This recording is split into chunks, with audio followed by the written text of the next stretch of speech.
Welcome, one and all. So, can we begin?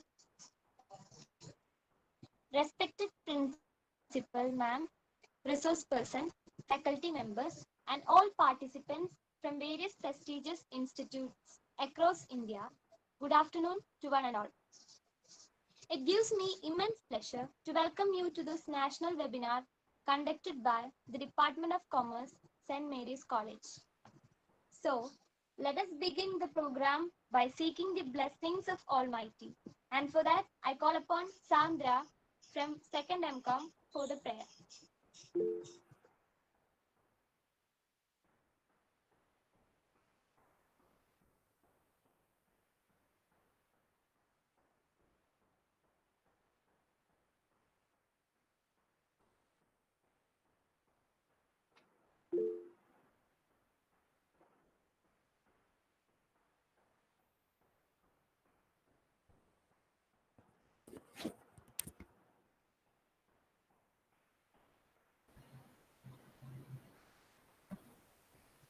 Sandra?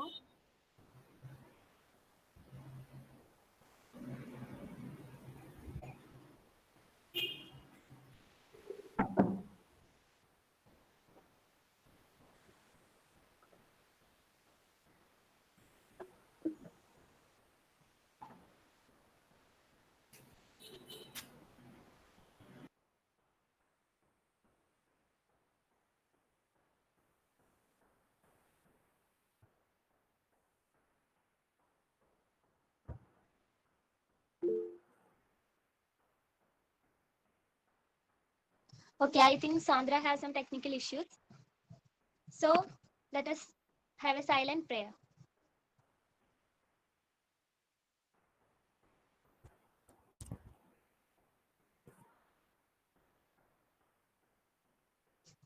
Okay. Now, I request our dear HOD to introduce and welcome the guest of honor, Varghese Joy Sir. For that, I welcome Dunamis to do the same. Good afternoon, everyone. Welcome to this national webinar on the topic Redefining Sustainability, organized by Commerce Department, St. Mary's College, Thrissur. We are honored to have an eminent personality, Mr. Varghese Joy, with us. He is an inspirational speaker and voracious reader. After graduating from Mahatma Gandhi University, he has been into WFI School of Management, Catholic University of Eichstätt, Ingolstadt, Germany, as a visiting scholar to take part in International Summer School on Firms in Society during 2018. He is a FDP alumni of Institute of Management, Indian Institute of Management, Ahmedabad. He has published and presented his research outcomes in various national and international conferences. Currently, he is the assistant professor of the Rajagiri College of Social Sciences, Ernakulam. Now, for the whole fraternity of St. Mary's College, I wholeheartedly welcome you to this webinar to enrich this session with expertise. Thank you, ma'am. I also welcome our principal, Dr. Sister Maggie Jose, in her absentia to this webinar.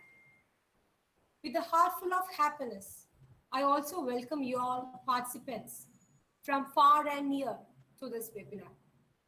May all you have a fruitful time ahead. I strongly believe that this webinar will be highly productive and beneficial. Thank you. Thank you, ma'am. So, before starting this session, I request my fellow friends to mute your phones and maintain the decorum during the session. Okay, now I welcome our resource person, Varghese Joy Sir, Assistant Professor, Department of Commerce, Rajagiri College of Social Science, to begin the session. Okay, thank you all. Let me begin with sharing my screen. Give me a second.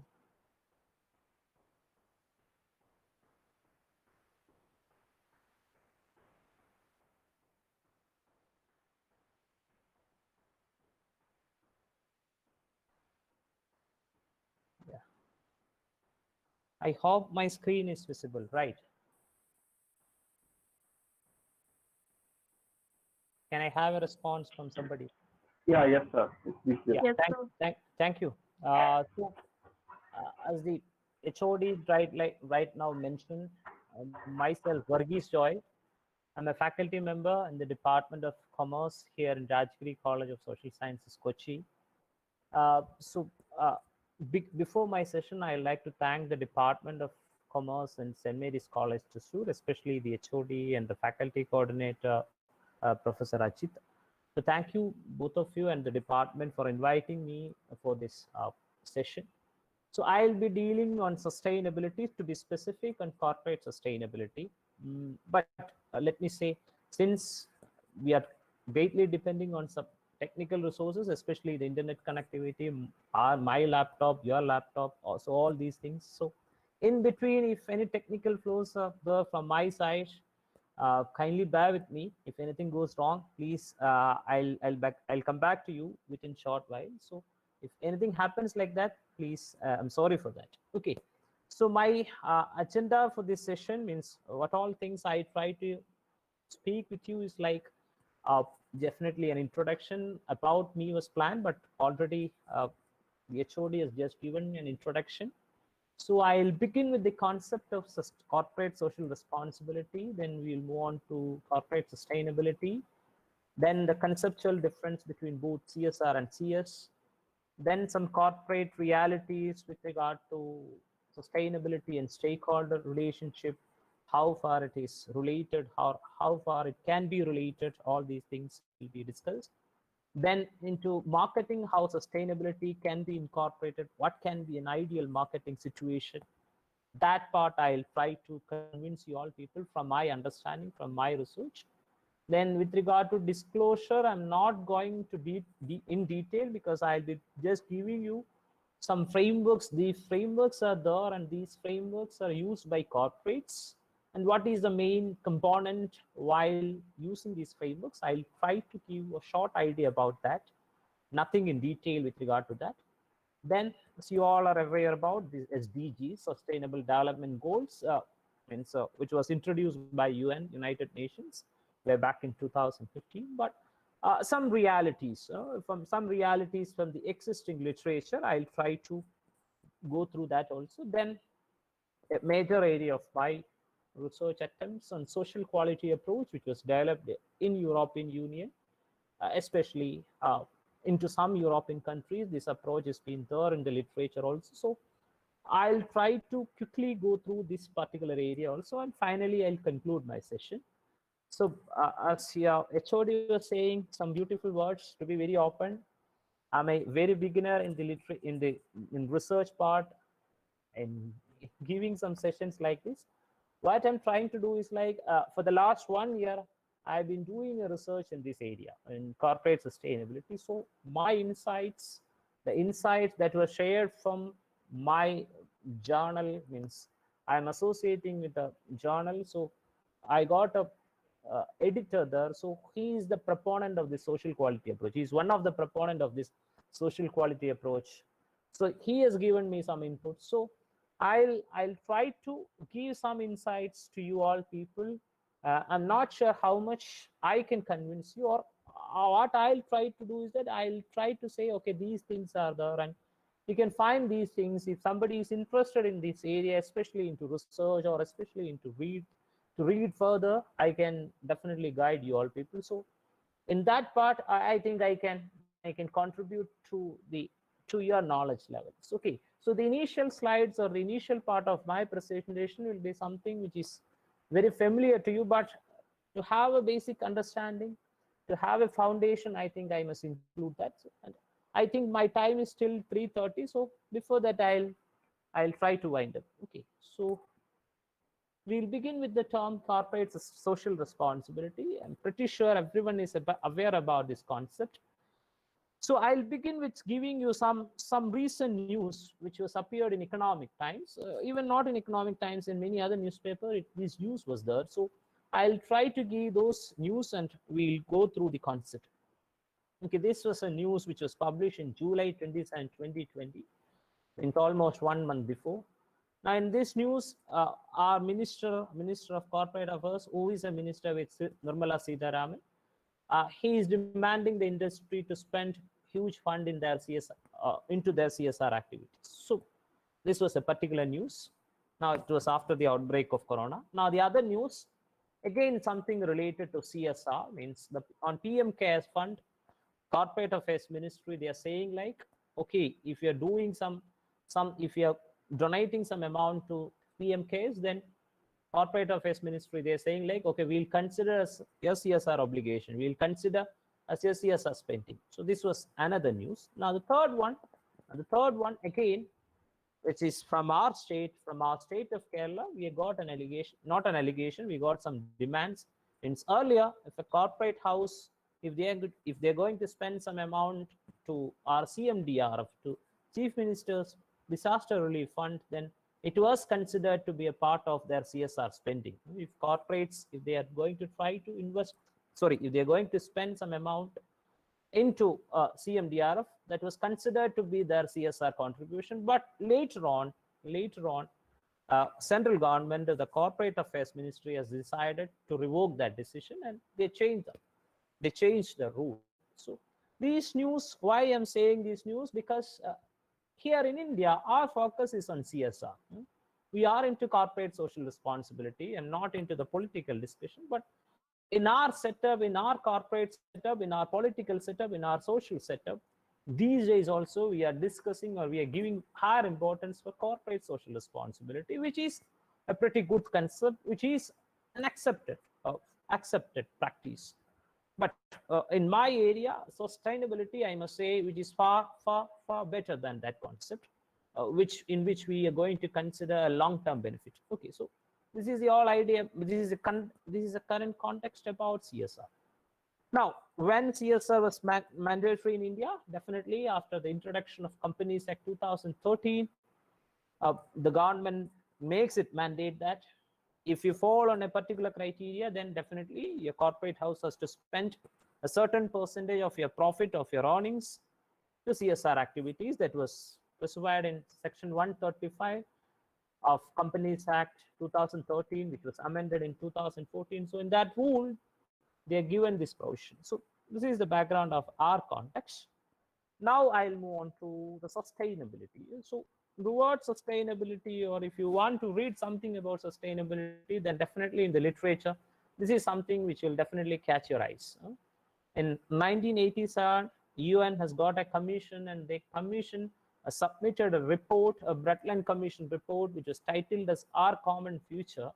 In that report, they're given a beautiful and accepted definition for the term sustainable development, which, as we all are familiar, means my assumption is that even if this is titled as a national seminar, majority of you are from Kerala, so you can understand the term Sustira Vigasan. Okay, so in that sustainable development meaning or the definition, they are going to communicate this particular definition: the ability to meet the needs of the present without compromising the ability of future generation to meet their own needs. So a common definition, which we are aware, means suppose if you want to start a company or a business house in your location, now definitely by starting that business house, it's not destroy, it should not affect the local environment. If it affects the local environment after 10 years or after 5 years, the survival in that particular environment will be a question mark, which these days we are facing about n number of issues here in Kerala. Means when it rains, then it's pretty sure that we are going to face a flood. So this was not happening previously, but the research, the reality says that all these things are the actions of our past generation. So in sustainable development, it speaks about definitely the present generation and definitely about the future generation. Then only we can have a sustainable development. So you need to meet the needs of your future. Today I'm having some sort of resources with me. Now on a future date, I may be there or my generation will be there. So in sustainable development, we are targeting my future generations. So this is the whole idea about sustainable development in a very nutshell. Now, this was happened in 1987 towards the end. Later, again in 1990s, again a famous scholar called John Eglinton, he has introduced, I'm not saying he has introduced, but he was having a thought of triple bottom line. He researched on this area, on triple bottom line, which was widely discussed. Now in triple bottom line, definitely, usually corporates, what they'll focus is like, they'll be focusing on the economic aspects. They'll be focusing on the economic aspects. Means whatever you do, ultimately, in the end of the day, whether you're having sufficient financial backup or not. So this was the thought. Even these days also, this was the thought. But in triple bottom line theory, or in that model, it says that apart from the economic profit, as a corporate house, you need to consider the environmental factors, and definitely you need to consider the definitely the ecological factors, and definitely the social factors. Okay, apart from the economic profit, you need to consider the environment in which you are going to operate your business. Apart from that, you need to consider the social factors. So, and this particular image, it's depicted as 3 P's. Okay, a profit, that is the economic part. Then people, there's a social factors, the social variables. Then the other planet, it is the environmental variables. So in this particular model, on triple bottom line model, John Eglinton in 1997, he has got a very good research outcome with him. Now he translated this triple bottom line. Now in which he is in a position to find there is a trade-off between all these variables. Means if you are a businessman, you're going to start a company. Now once you start a company, definitely you're going to use the resources. Now if you're using the resources, definitely suppose you earn a profit of $3,000. Of that $3,000, you might be using a certain portion of your resources, of your environmental resources. So definitely if you're using some environmental resources, say I'm going to damage some trees for my business operation, then he is saying like, or this particular model in which indirectly they're saying like, then you need to pay for that. Now if you're going to exploit the social factors, especially the living in the day-to-day living, you're going to affect the day-to-day living of your neighbors, and in that case you need to pay for that. So he is saying like, in between you can find a trade-off, and on that part you must concentrate on. Through that part only you can do your business, then only it can be considered as a sustainable business model. Means if you're going to consider that, definitely you need to sacrifice your economic profit. But he is saying like, definitely you need to sacrifice your economic profit, because otherwise over a period of time, life on earth will be a question mark. Life on earth will be a question mark. So he was saying like, okay, you need to consider that. So this is the whole idea about sustainability in a corporate perspective. I think I'm clear, right? Okay, now the most debated topic, whether corporates can have sustainability or not. Now, following this concept, I'm going to integrate the concept of corporate sustainability into sustainable part. Now, this is a famous definition. I'm not saying a famous definition, a clear-cut meaning for the term corporate sustainability, which was an outcome of a research done by Ogrian and Hersio in 2018. One of their paper, they are giving this particular conceptual definition for the term sustainable, corporate sustainability. The saying goes like this. I'll read the statement. Corporate sustainability is the integration of economic, remember the term economic, social, and environmental concerns. So those are the 3 hot areas: economic, social, and environmental concern, and goals into a company's approach while considering the interest and claim of its present and future stakeholders. Okay, means from a corporate perspective, they are not talking about, instead of using the generic term of generation, they are using the term present and future stakeholders. So you need to consider the economic factors, the social factors, and the environmental factors. As a corporate house, you need to consider it, and you need to integrate the interest of all these factors. Then only you can say, okay, this is a sustainable corporate model. So that's the whole idea about sustainability into corporate activities. So that's a perfect definition which I found from my readings. on corporate sustainability. Now, a conceptual difference between both. I must say, apart from the conceptual difference, even a practical difference between both the concepts, CSR and CS. CSR, corporate social responsibility, and corporate sustainability. See, on corporate social responsibility, it's all about you're doing good. You're doing good means, see, definitely government makes it mandatory. Then that's why out of your profits, you're doing something. See, you may be exploiting the natural environment.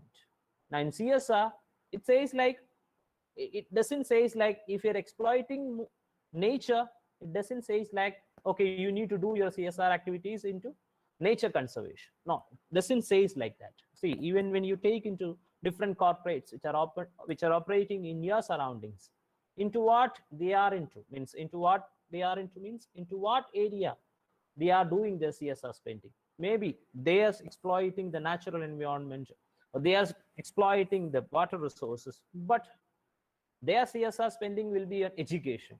Their CSR spending will be on building some ATMs, or sorry, on building some what to say some best stops, all those things. So this is not perfect, right? Means if we are destroying the natural environment, then definitely as a socially responsible corporate house, ideally you need to contribute to that part, but it's not happening in reality. So in CSR means you're doing good. You're doing good means on you're creating an image that okay, you're doing good. You're doing something which is good for the community. But in sustainability, that is a broader concept in which you're trying to become a good company. You are trying to become a good company means you are sacrificing your profits, you are sacrificing n number of things, and through that, over a period of time, even with considering the future generation, you are making good business models. You are not at all focusing on the economic gain. You are going to focus definitely on the economic part. That is a core idea of this doing business, definitely. But apart from the economic part, you are going to give consideration for the environmental part, environmental factors, and definitely for the social factors. So that is a main idea. That is a core difference between both CSR and sustainability and corporate sustainability. In CSR, your focus is much more into doing good, or to creating a good impression among your neighbors. Definitely, the reason is like the government makes it mandate. Then definitely for your survival, you need to do that. But in sustainability part, it doesn't goes like, okay, this is mandatory, you need to do. It doesn't goes like that.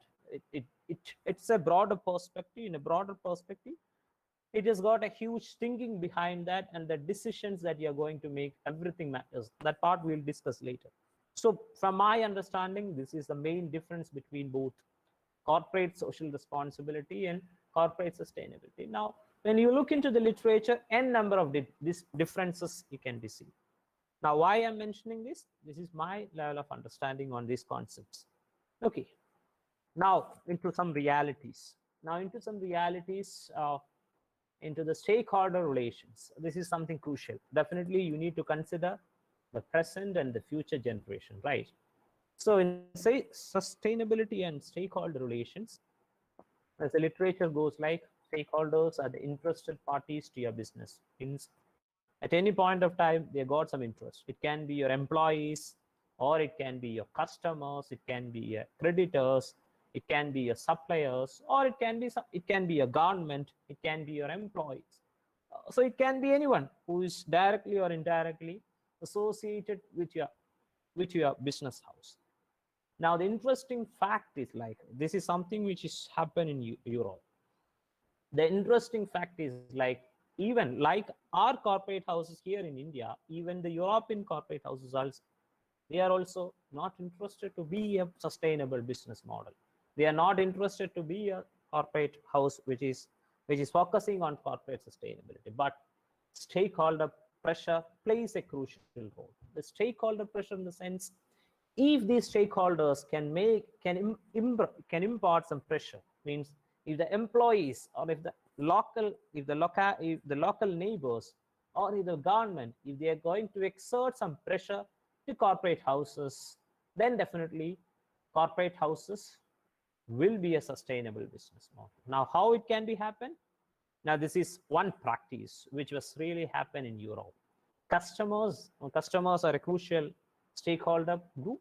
They vote for only for sustainable companies with their purchase. Means which can be translated like, if I'm a customer and I'm going to purchase something from a market, okay, I'll be having a number of choices in my shop. Now, I'll be purchasing only those companies' products which are highly sustainable. Means if that company is giving higher relevance for sustainability, then I'll be purchasing products of that company. Means I'll not purchase the products of those companies which are not into sustainable business model. Through that, customers as a stakeholder, they can exert pressure.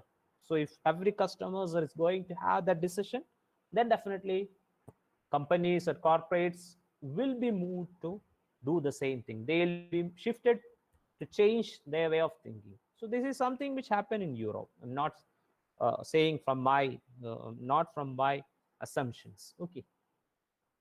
Now this is something which even in our case is happening. Media can definitely build and destroy the good reputation. So my idea is like, so if you're having a strong media presence, if they can report every aspects of your corporate houses, then definitely it can exert some pressure. Now what happens is that majority of your media is being controlled by big corporate houses. So then sustainability won't be there. I mean, sustainability, we can't have a corporate sustainable model. So to have better corporate sustainable models, media as a stakeholder group, they can pressure. They can destroy the good reputation if they find that, okay, this business house is not doing good things. Their suppliers are entirely extracting the resources. That is something which is happening. Means from our understanding, our company is doing perfectly. But what happens is that on the backstage, our company is going to purchase raw materials from some other person, some suppliers. Now, this suppliers is going to completely destroy the natural resources. Then we can't say that we are a business who is giving focus to sustainability, because our suppliers are doing something wrong and we are the end users. So we cannot say like, okay, my company is a sustainable business model. Okay, so that's another interesting part. Then definitely government can enforce sustainable practice, but the literature shows that every governments are interested to be taken away from these type of activities. Means they will not enforce sustainable practice. They may enforce sustainable practice, but after some point of time, they will withdraw their decision. So that is something which is not acceptable. So now the other one, this is something important, especially I'm having a number of students in my session. This is something which is important, which I used to comment with my students also. If you find that, okay, your company is having a good sustainable practices, then you can definitely be an employee, be a proud employee. If you find that, okay, this company is not having any sustainable practices, then definitely you can definitely move out from this company. Now, this is a research output. Sustainable practices of an organization can definitely attract employees, and on the other side, apart from attracting employees, definitely they can retain employees. Means employees can be retained. So as a human resource group, means as a future employees, if my students like you all people, if you can have a decision like that, okay, I'll be only employed in a company which is highly sustainable, which is highly giving importance to sustainable practices. If everyone like us is going to have that decision, then definitely over a period of time, definitely every business house will move on to that practice of sustainability. Okay, now an interesting research output which was done in 2018. Greenpeace as an organization, they done a research and they found that world's largest fast-moving consumer goods companies, FMCG companies, they are not being held accountable. Remember the term? They are not being held accountable for the growing crisis associated with the production, disposal, and pollution of single-use plastics. That's a tragedy. That's a tragedy in the sense n number of FMCG items are there, companies are there. I'm not going to refer an example. See, in our day-to-day life, we used to purchase small sachet, shampoos. then we'll use it and we are forced to throw it away. Single-use plastics, soap powder, all these things we used to purchase, and we never use that plastic again. Those are single-use plastics. Now what happens is like, now this is a tragic figure. I'm sorry for the image quality. It's polluted by single-use plastics, all those wrappers. Now definitely you'll ask, okay, that is the duty of the customer, right? But remember, we are forced to purchase like that. Okay, so if you are a corporate house manager, if you are a business manager, if you are the decision maker, remember, it's your decision, it can change. It's a single decision which can change the entire impact, the entire environment. So this is something on which companies are to take the call. They are to take the decision. Okay, we have to take the decision that, okay, we are from here onwards, we are not going to offer our products through single-use plastics. Okay, so this was an interesting research outcome which was there in 2018. Okay, they are not being held accountable also, means they are least bothered. They are least bothered. They are not having any statistics with them, how much they produce, how much is being reused. All these things are not with them. So the literature says that they must be held accountable because they are the producers. They are not giving any choice to customers. So this is something, again, a crucial part. So that's all about the stakeholder relation, the stakeholder pressure. Now into the marketing part. This is again an interesting area, sustainability and marketing. If somebody is interested in sustainability, doing research or reading on sustainability, on marketing domain also, there can be n number of articles. Now into marketing, now I'll give you a statement which is the core of sustainability marketing. Yes, sir.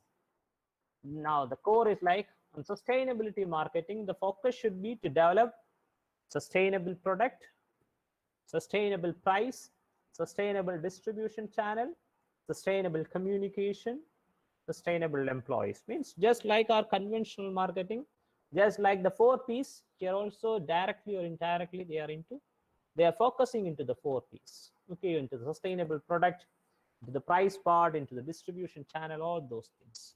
So our focus should be always into sustainability. Now, how sustainability? How sustainable product? A sustainable product means definitely it should, see, in conventional system, a product means that can satisfy the needs and wants of your customers, right? Now here, sustainable product means a broader perspective, a broader concept, which can satisfy the customers and achieve their, remember the term, social and environmental goals.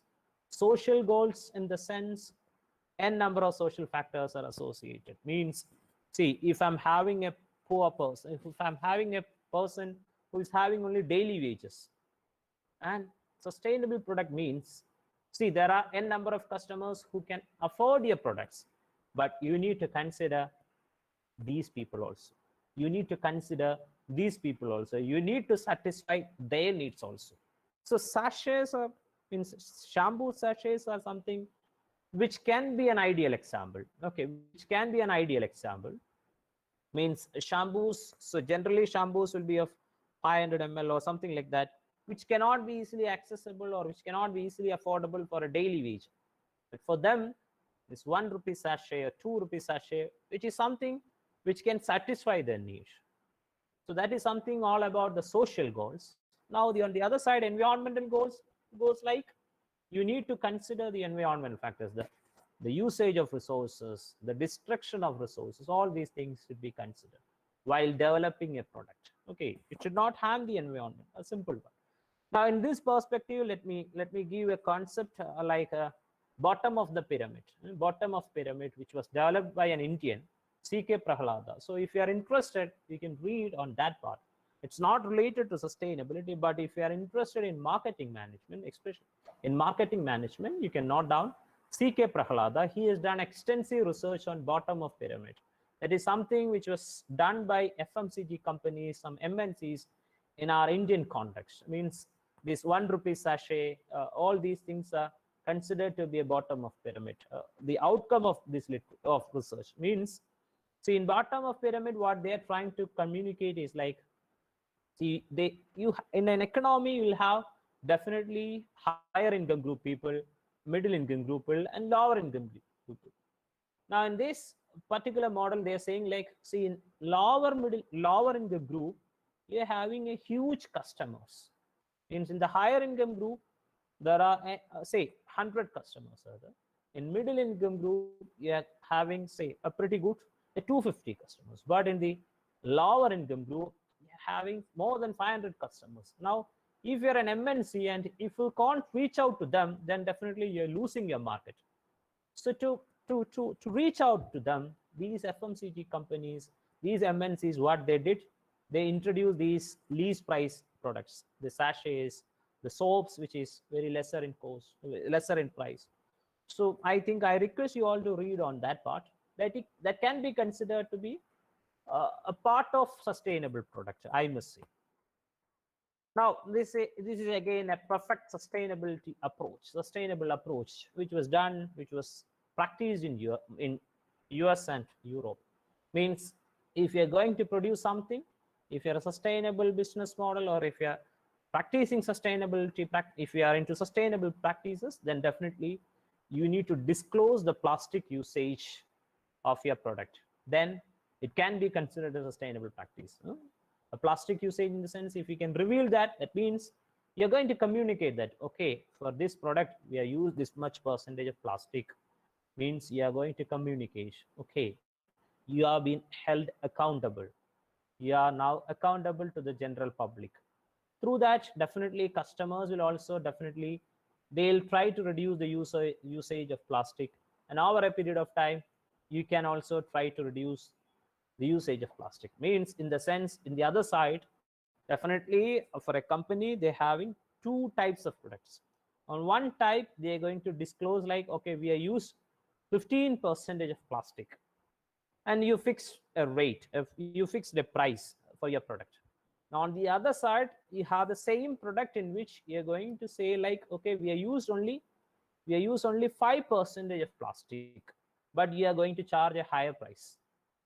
Okay, now this is the way in which you are going to disclose the plastic usage. Now customers will have a comparison. They'll compare and they'll fix. Definitely, we as a common man definitely will fix. We'll choose only product which is having lesser price. Now the theory goes like that. Now that is a general trend. As teachers, as persons from academics to the corporates and to the general public, we need to educate. Okay, which is far better, even with compromising some part of your income to purchase a sustainable product, it will be beneficial for the future. Okay, this is a general practice which was happened there. So this is all about sustainability into marketing. Now into the price, definitely while fixing the price, as earlier I told, definitely you need to consider the cost associated with the environment and to the social factors. Definitely, if you are going to produce small sachet, definitely it is going to increase your cost of production.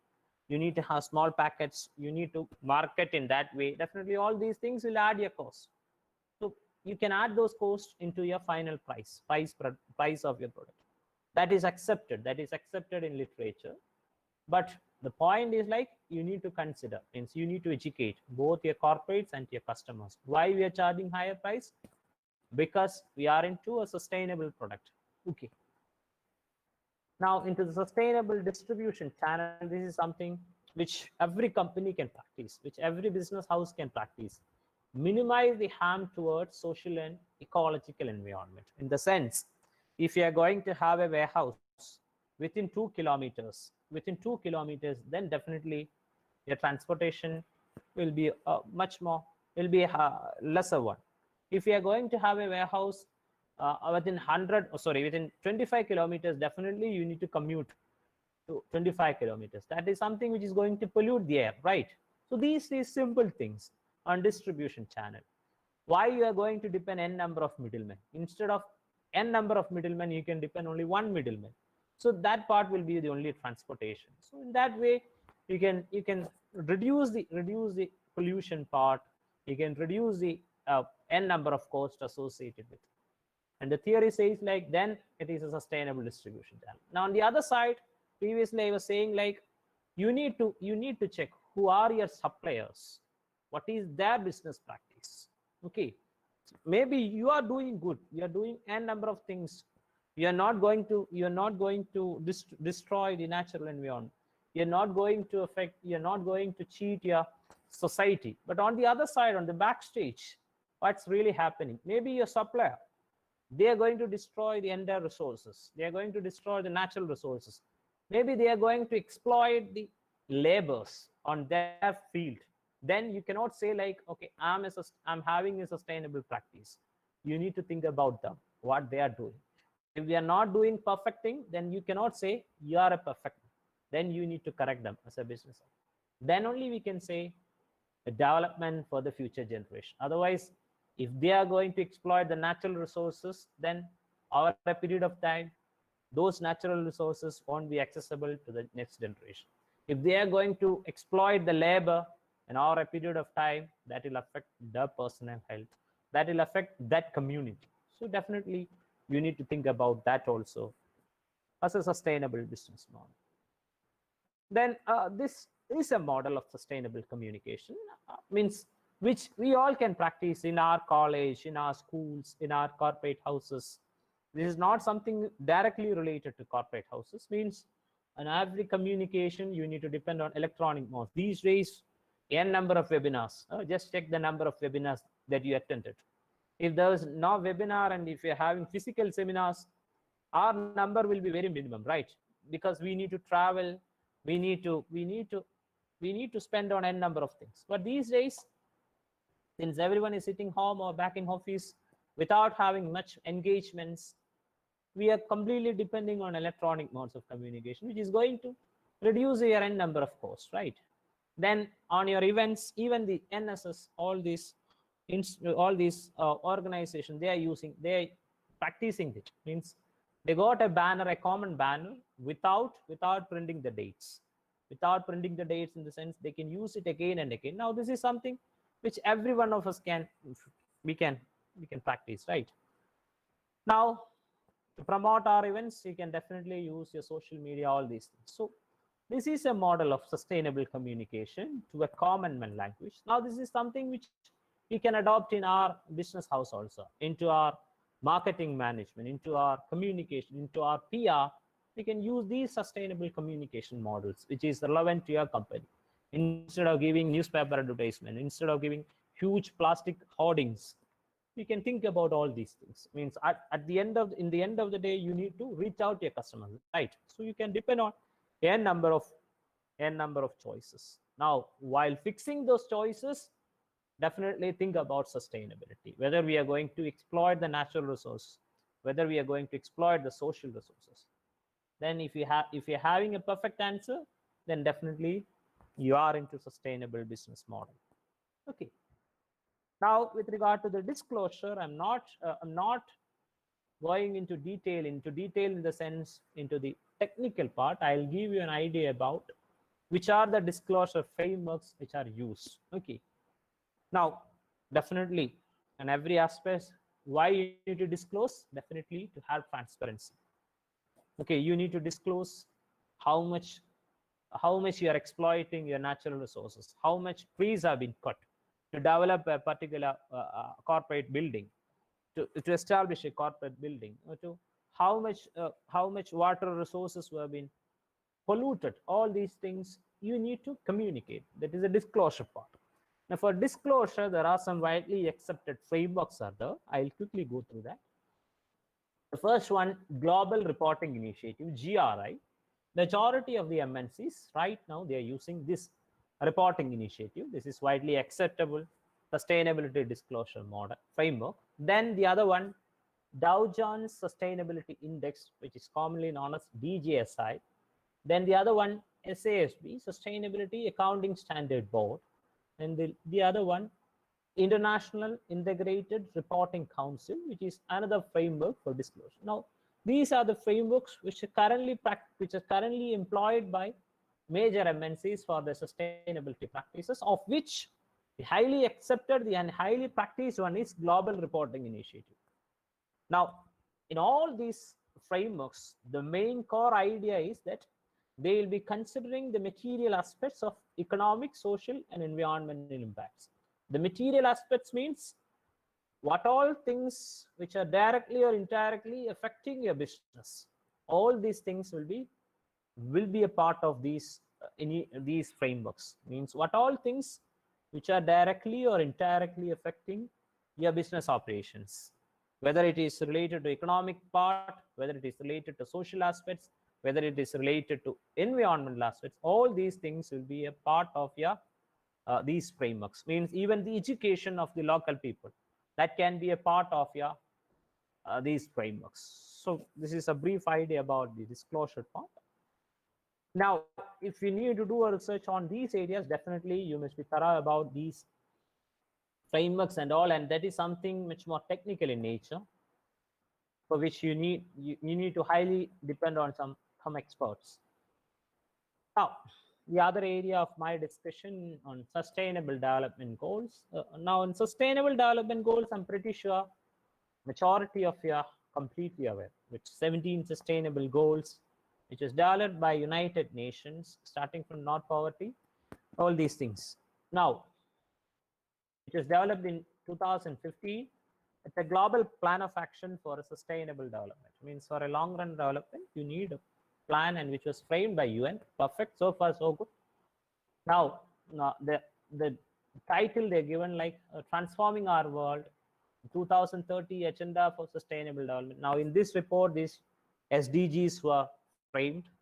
Now it's 17 SDGs with 167 targets. Means you need to achieve 167 targets through these goals.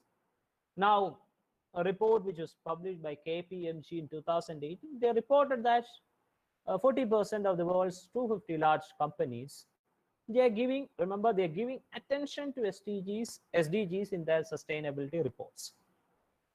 Please keep on going on the terms. They are giving attention, huge attention to SDGs in their sustainability reports. Means the other meaning is like that, while companies, they are going to prepare their sustainability reports, means here we are having CSR report. Now, if into sustainability reports, they are giving higher attention in the sense, it can be they are doing something for sustainable development goals, or it can be they're giving focus on the words which are used in these SDGs. Oh, anyway, now what happened was, means this 167 targets fixed, 40% of the companies are giving attention, but in reality, what happened was SDGs were developed at the macro level. Means United Nations, they develop these goals, but sustainable business practices has to be executed at the micro level. Means now in United Nations, they develop a number of goals. Now here in Kochi, I'm doing a small business. I'm doing a business. Now here my issues will be entirely different, and my counteraction will be entirely different. So that conflict was really there. And to identify, now how we identified, now in Sdg Progress Report was published by UN, means UN, United Nations, they themselves publish a report, a progress report, means how far we are able to achieve our development goals. And in that report, it was revealed that it is very difficult to connect SDGs set at the global level to the sustainability practices implemented in the local level. That's a hard reality. Means everyone is celebrating SDGs. Everywhere we are talking about SDGs, how beautiful, how sweet that idea, that global plan of action is. But this is the reality. Now, this report was not done by any private institution. This is a report, and this is the reality which is published by the United Nations itself. So that is a reality in which we are currently operating. Okay, means it's very difficult because, see, here in Kochi, a company which is operating, they need to have a plan of action, they need to have a goal, they need to do their business according to the local situation. Their issues will be entirely different. Okay, so that was not considered while developing this SDGs. So now this is the all reality about sustainability. Okay, this is the hard reality about sustainability with regard to the stakeholder pressure, with regard to the marketing domain, with regard to the disclosure pattern, with regard to the sustainable development goals. Now, here comes the concept of social quality approach. Now, this concept was developed clearly in European Union.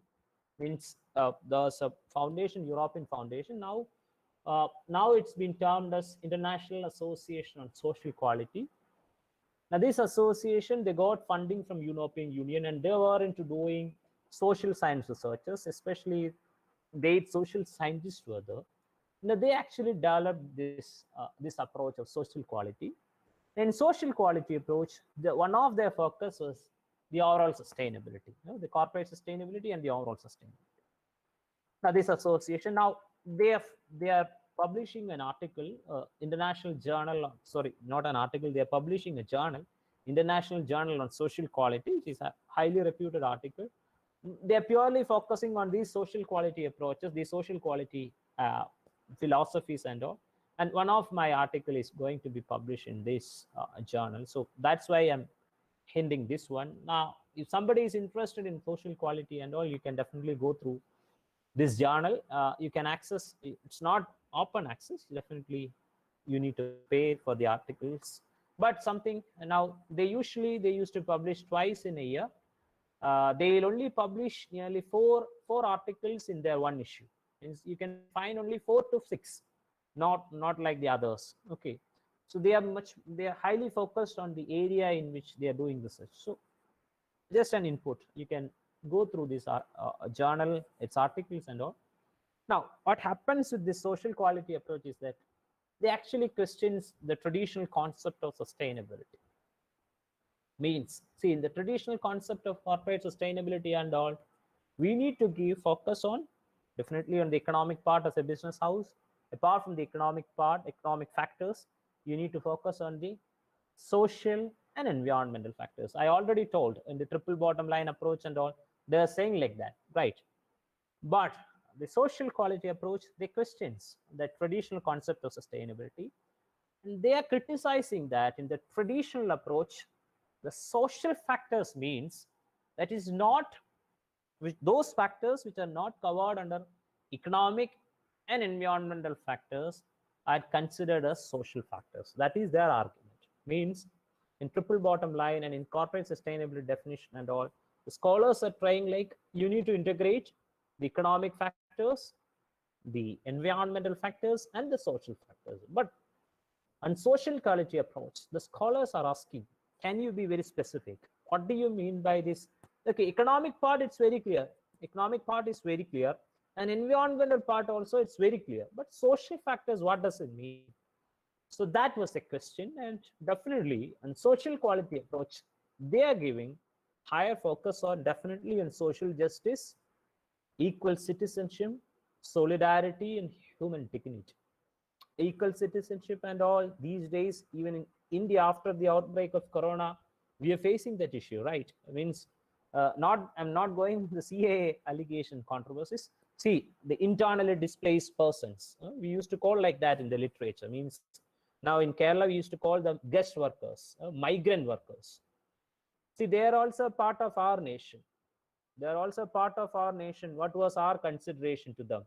And the government decided for lockdown, they are totally disrecognized. They are totally neglected, right? So in social quality approach, we are giving focus for all these things, for the social justice, for the equal citizenship, for the solidarity of individuals who are not considered to the weaker community.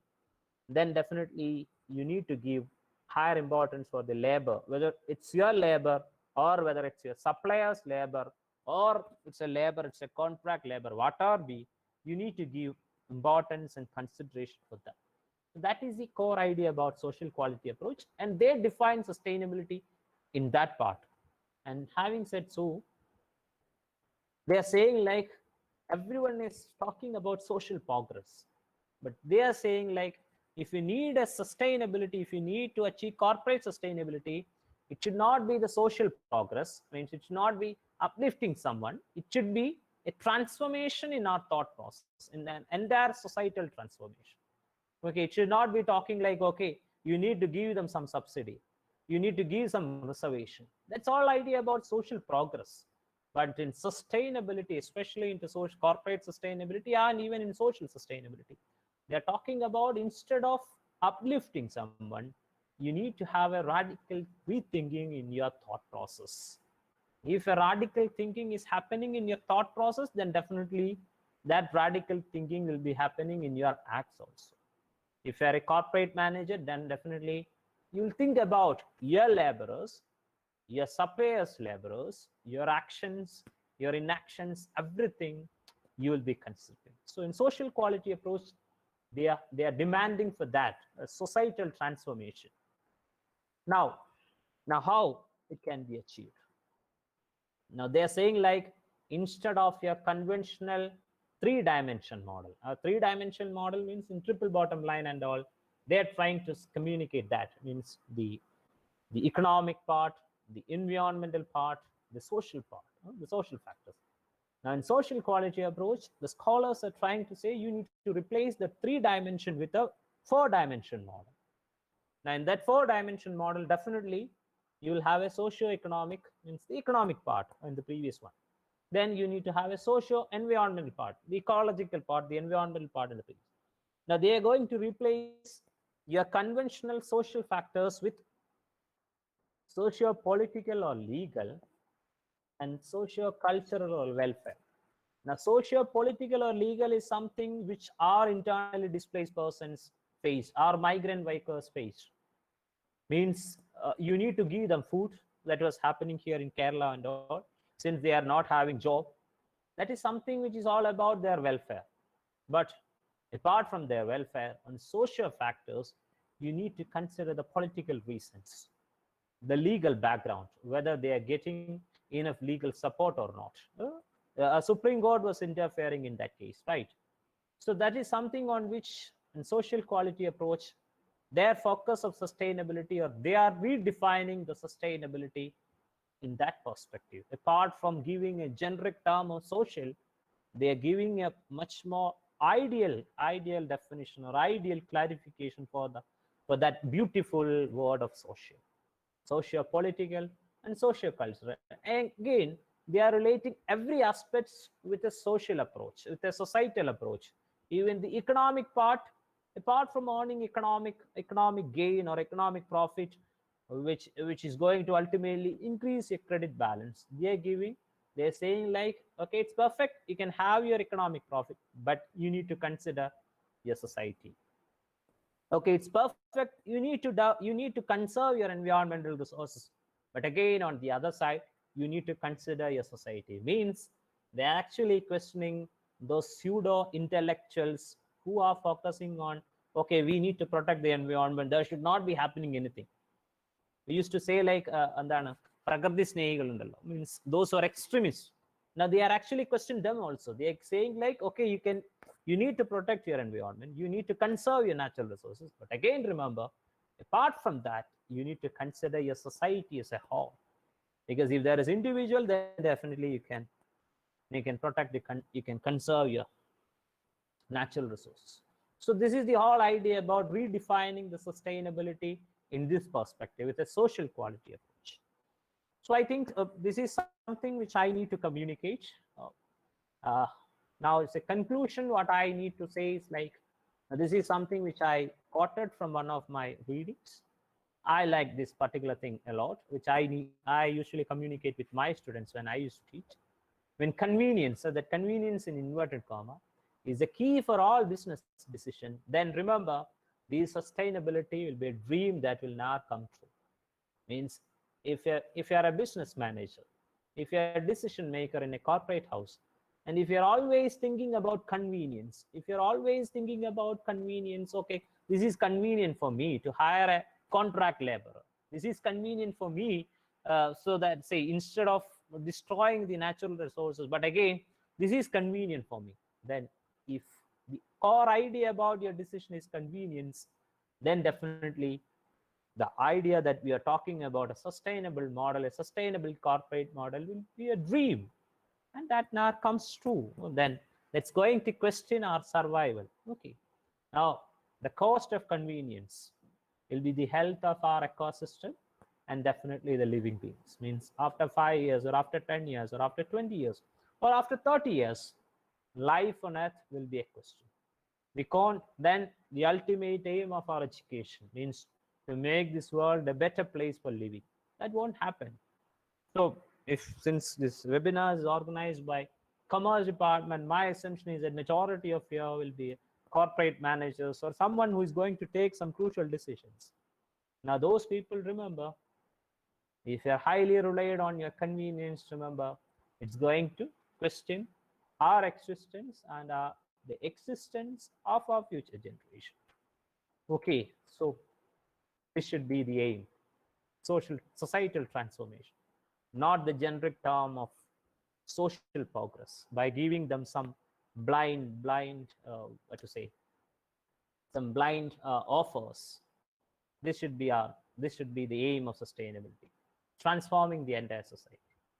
Okay, so by that I think I concluded my discussion, means my presentation. Now I think it's okay if you're having any questions. I'm happy to respond from my limited knowledge. Okay, it's 3:30 in my clock. Yeah. Thank you, sir. And there is one question. Yeah. I just right now I saw that question. It's by Vani Kesari. I'm sorry if my pronunciation is wrong. Feedback form is already up. Okay. Now the question goes like, what is your take on non-compliance of CSR being penalized? Do you feel that CSR should be compulsory? Will such acts affect corporate sustainability? Thank you, ma'am, for your question. See, when you're talking from our context means from the Indian context. Now what happens is like the section 135 makes it mandate that, okay, you need to do if you're having a certain percentage of, if you're falling on that criteria, means of the revenue or the total turnover or the top of the profit criteria of that slab, then definitely either you need to spend on CSR or definitely your tax burden will increase. So that is the call on which corporates have been compelled to do the CSR activities. Now what happens is like, if that is the reason why they are spending, then definitely that won't satisfy the need of our future generation. They'll be comfortable within their, they'll be doing their CSR activities with their comfort zones. So whether it should be compulsory or not, anyway, at least government is trying to do like that. But remember, since it's compulsory, everyone will be doing that, but that won't serve the purpose. That won't serve the purpose of future generations. So that is my my answer. Now, whether it is penalized or not, now, if there is a rule, and if you are not following that rule, then definitely there must be some actions, right? Then which will such acts affects corporate sustainability? Will such acts affects means maybe the act of corporates.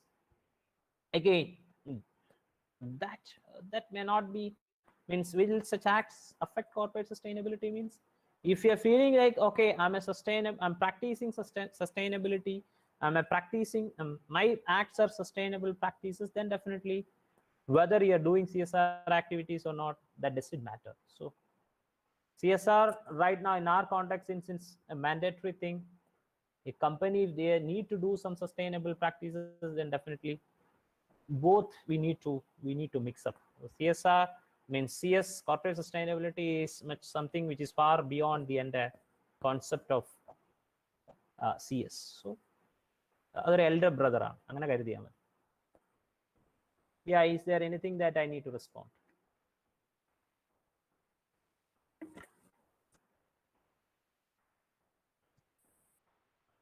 Thank you, sir. Yes. And it was really an informative class, and also the topics discussed were the relevant ones. And it's an end of technical session. And I request the participants to post the queries in the chat box if there are any questions more.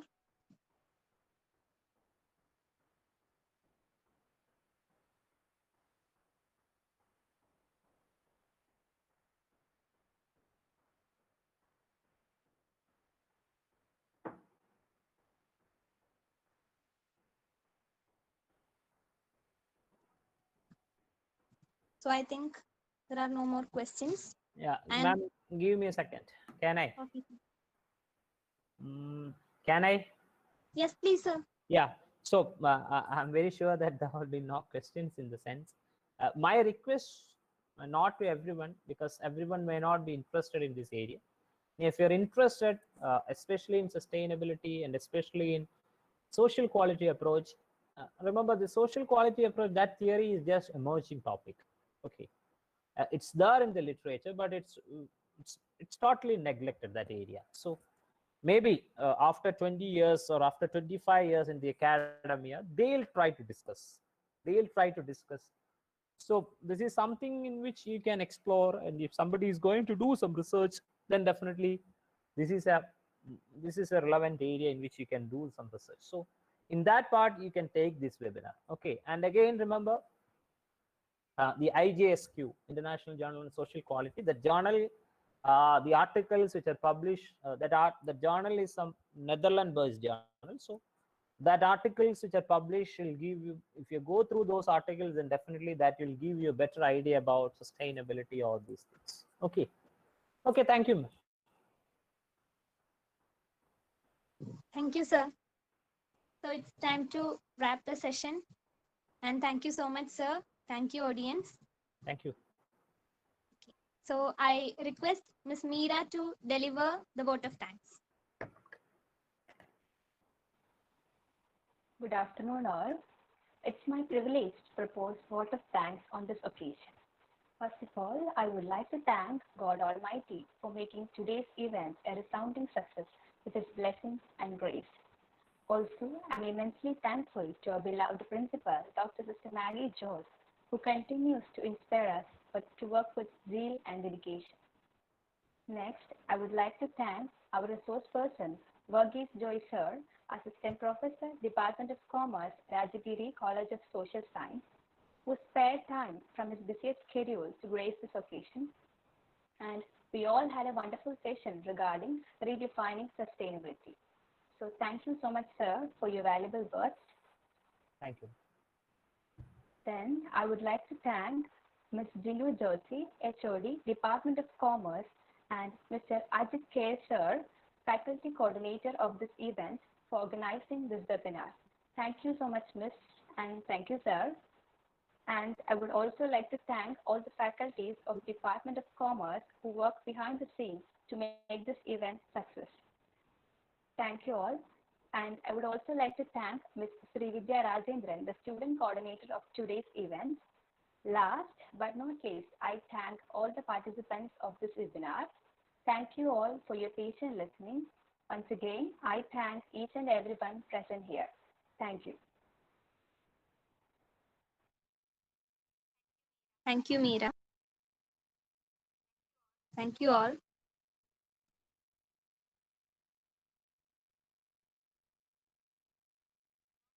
Now, everyone can leave the session.